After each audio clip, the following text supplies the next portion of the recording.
Mga kasagap at mga kalingap, nung nakaraan ay nakaranas tayo ng coronavirus nung nakaraang 2019 o mas kilalang COVID-19. Milyong tao ang nasawi nito sa buong mundo na pumutok itong pandemyang ito.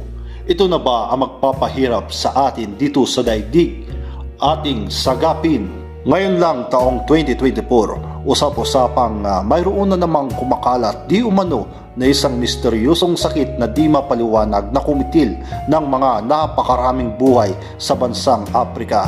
Bakit mayroon na naman ganitong sakit na biglaang misteryoso at balitang-balita na ito sa buong mundo? At itong sakit na to ay lubhang mapanganib dahil itong sakit na to ay kumitil na umabot sa mahigit 100 katao. Ayon sa Republic Democratic ng Congo, itong sakit ay ilang linggo nang kumakalat sa kanilang bansa at lubha itong mapanganib at tuloy-tuloy na kumakalat na mabilis pa sa hangin. Usap-usapan sa buong mundo, ito na ba ang panibagong virus na kumakalat ay marahil aabot ito sa buong mundo? Ayon sa scientists ay tatawagin itong Disease X na mas delikado pa ito kaysa sa COVID na nakaraang pandemya na kumitil ng buhay sa buong mundo.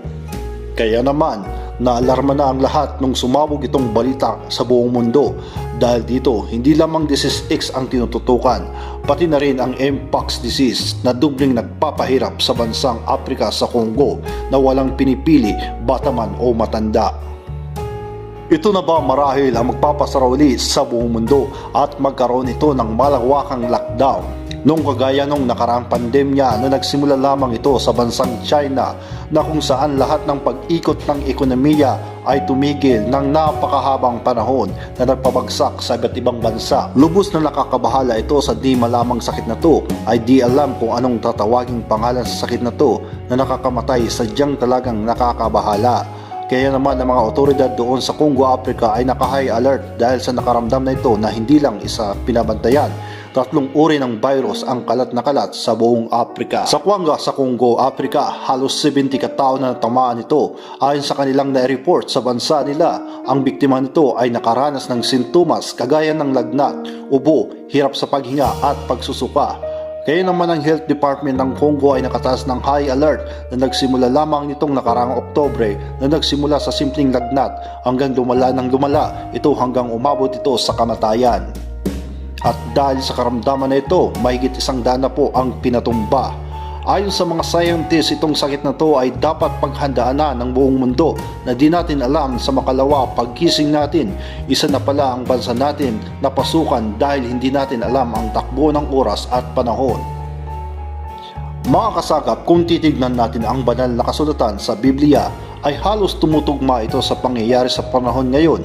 Marahil sa panahon ngayon, ang mga tao ay patuloy na gumagawa ng karumal-dumal sa mata ng Diyos na talaga namang hindi kanais-nais habang tumatakbo ang panahon at paglaganap at paglago ng teknolohiya sa mundo at sa mga bagong henerasyon ng mga magulang at makabagong henerasyon ng mga kabataan.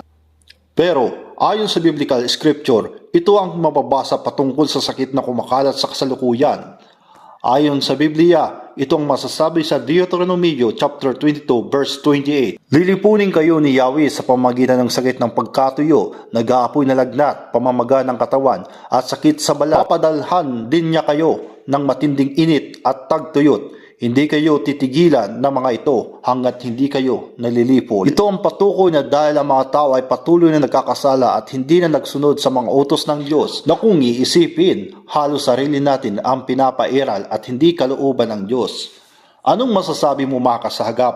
Maglagay ng komento sa may bandang ibaba. Maraming salamat po and God bless you all.